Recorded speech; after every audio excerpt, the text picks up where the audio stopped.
다 같이 아멘. 자, 오늘 볼 말씀은 우리 로마서 6장 말씀을 보겠습니다.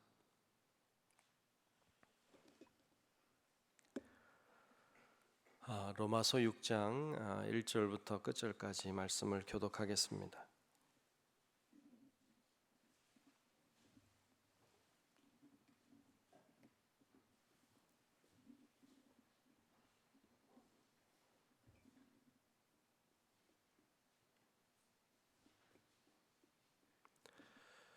로마서 6장 1절부터 끝절까지 말씀 다 찾으신 줄로 알고 교독하며 말씀 보겠습니다. 그런즉 우리가 무슨 말을 하리요? 은혜를 더하게 하려고 죄에 거하겠느냐?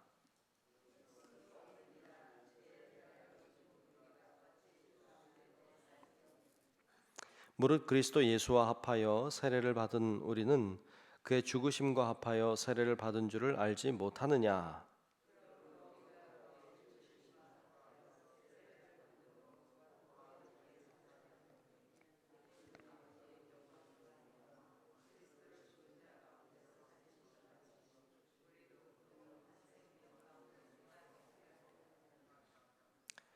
만일 우리가 그의 죽으심과 같은 모양으로 연합한 자가 되었으면 또한 그의 부활과 같은 모양으로 연합한 자도 되리라.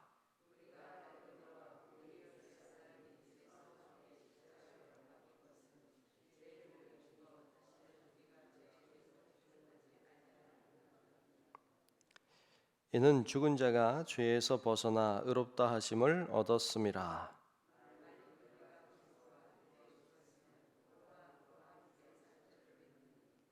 이는 그리스도께서 죽은 자 가운데서 살아나셨음에 다시 죽지 아니하시고 사망이 다시 그를 주장하지 못할 줄을 알미로라.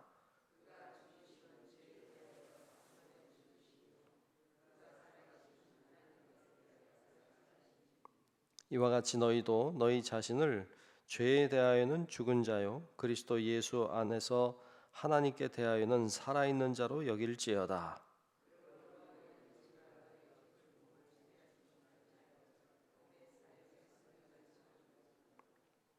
또한 너희 지체를 불의의 무기로 죄에게 내주지 말고 오직 너희 자신을 죽은 자 가운데서 다시 살아난 자 같이 하나님께 드리며 너희 지체를 의의 무기로 하나님께 드리라.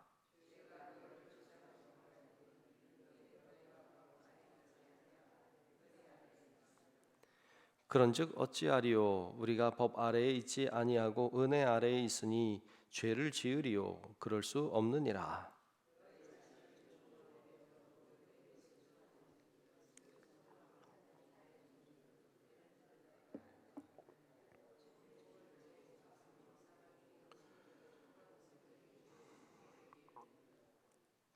하나님께 감사하리로다. 너희가 본래 죄의 종이더니 너희에게 전하여 준 바 교훈의 본을 마음으로 순종하여 너희 육신이 연약함으로 내가 사람의 예대로 말하노니 전에 너희가 너희 지체를 부정과 불법에 내주어 불법에 이른 것 같이 이제는 너희 지체를 의에게 종으로 내주어 거룩함에 이르라.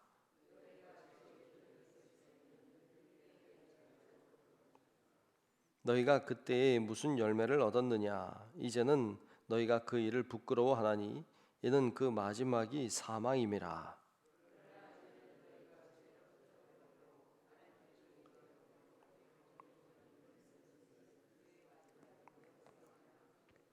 함께 봅니다. 죄의 삭은 사망이요 하나님의 은혜사는 그리스도 예수 우리 주 안에 있는 영생이니라. 아멘. 네, 오늘도 주님의 크고 놀라운 은혜가 우리 모두 위에 임하시기를 우리 주의 이름으로 축복합니다. 네, 오늘 우리 로마서 6장의 말씀을 봤습니다.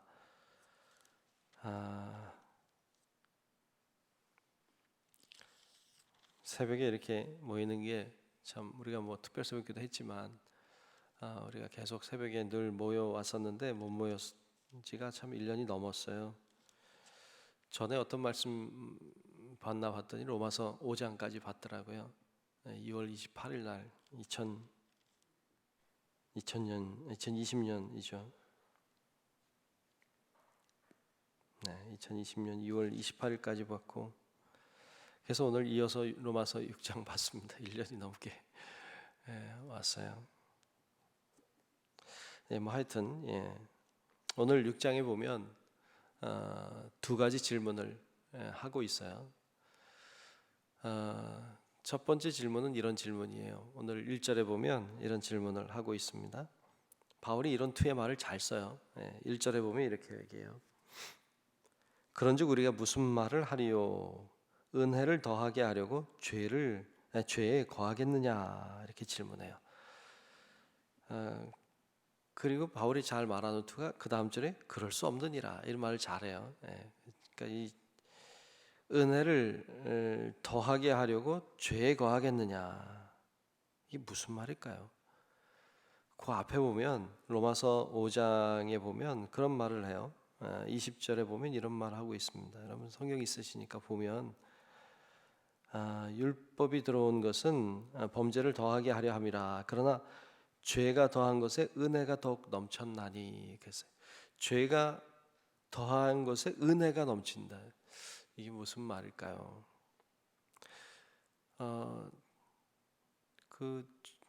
죄인에게는 그 하나님의 은혜도 더 있어요. 뭐라 할까요? 죄를 많이 범한 사람들은 은혜를 경험하죠. 근데 그러니까 자기가 죄인이라고 생각하는 사람들은, 물론 죄가 많거나 죄인이라 생각하는 사람은 하나님의 은혜의 경험이 커요. 근데 자기가 죄인이라고 생각하지 않고 자기가 죄에 대한 의식이 없으면요, 은혜도 그렇게 크지 않아요. 나 같은 죄인을 어떻게 하나님이 살리셨나, 어떻게 하나님 은혜 베풀어 주셨는가, 이렇게 생각할 때는 내가 정말 죄인이라는 걸 뼈저리게 느끼는 사람이죠. 그런데 내가 그렇게 죄인이 아니라고 생각하면 뭐 하나님의 큰 은혜가 그렇게 크다 생각이 잘 안 드는 법이죠. 그러니까 죄가 많이 있으면 은혜도 커요. 그래서 그런 마음을 품고 사람들이 살게 되는데, 6장의 1절에서 이야기하는 게 은혜를 더하게 하려고 죄에 거하겠느냐, 그런 이야기를 하고 있습니다. 여러분, 우리는 죄의 문제, 이 죄 문제라고 하는 건 심각한 문제예요. 우리가 뭐 한 번쯤 죄 지을 수 있지 뭐 이렇게 생각할 수도 있고, 뭐 남들 다 죄 짓는데 뭐 어때? 나도 죄 짓는 거 뭐 다 그렇게 사는 거지 사람이 뭐 이렇게 생각할 수 있어요. 하나님은 그렇게 생각 안 해요. 우리 생각이죠. 우리는 그렇게 생각할지 모르지만 하나님은 그렇게 생각하지 않습니다. 그래서 이 죄라고 하는 것은요, 우리가 어저께도 우리 세례식 했지만, 세례식을 할 때는요, 여러분 이렇게 저랑 둘이서 세례식 하는 건 없어요. 그렇게는 안 합니다. 증인이 반드시 필요해요. 결혼도 둘이 한다고 결혼되는 거 아니잖아요. 그러니까 사람들이 보는 데서 해야 돼요. 세례식도 증인이 필요하기 때문이에요. 사람들이 보는 앞에서 하는데, 여러분 그 세례식을 그 사람에게 세례하는 거지만, 여기 여러분들 증인들은 무슨 생각해야 되는가 하면, 저 사람 세례 받네 이렇게 생각하는 걸 하겠지만, 그게 다가 아니고 내가 세례 받았던 걸 생각해야 돼요. 나도 세례 받았다. 나도 세례 받은 사람이다. 그게 무슨 말인가 하면, 오늘 본문에도 나오지만 내가 세례를 받았다고 하는 것은, 세례라고 하는 의미는 옛사람은 죽고 새 사람이 되는 거예요. 우리가 물에 이렇게 들어갈 때에는, 사람이 물에 들어가면 죽어요. 근데 물에 들어갈 때는 죽었다는 거예요. 그리고 나온다는 것은 산다는 거예요. 그러니까 나는 옛사람은 죽고 내가 새 사람이 된다는 뜻입니다. 다시 얘기하면, 죄 짓고 살던 나는 죽고 나 이제 죄 짓지 않고 사는 내가 나오는 거예요. 거룩한 내가 나오는 겁니다. 그래서 이 세례라고 하는 것을 우리가 통해서 내가 옛사람은 죽었고 내가 새 사람이 되었다고 하는 의식을 하는 거면서, 동시에 보시는 여러분들은 나도 그랬다. 나도 옛사람은 죽었다. 그리고 나는 이미 새 사람이 된 사람이다라고 하는 의식을 함께 가져야 되는 거예요. 그래서 세례를 증인이 있는 여러분 앞에서 하는 거지만 증인들은 그런 생각을 하는 거예요. 아, 나도 죄인이었지. 근데 나는 이제 거룩한 사람이 됐지라고 하는 생각을 해야 돼요.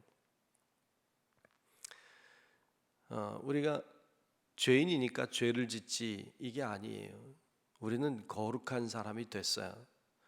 거룩한 사람이 됐으니까 거룩하게 사는 거예요. 내가 거룩한 사람이 되려고 선을 행하는 게 아니에요. 우린 거룩한 사람이니까 선을 행하는 거예요. 이게 당연한 거예요. 당연한 것. 그 이야기를 우리들에게 하고 있습니다. 정말 우리가 그런 의식을 갖는 게 굉장히 중요해요. 내가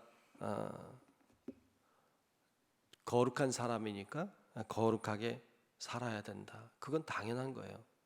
내가 사람이니까 사람답게 사는 거예요. 이건 당연한 거예요. 그래서 선을 행하고 의를 행하는 것이 그게 자랑할 게 아니에요. 당연한 거니까. 내가 거룩한 사람이니까 거룩하게 살아야지.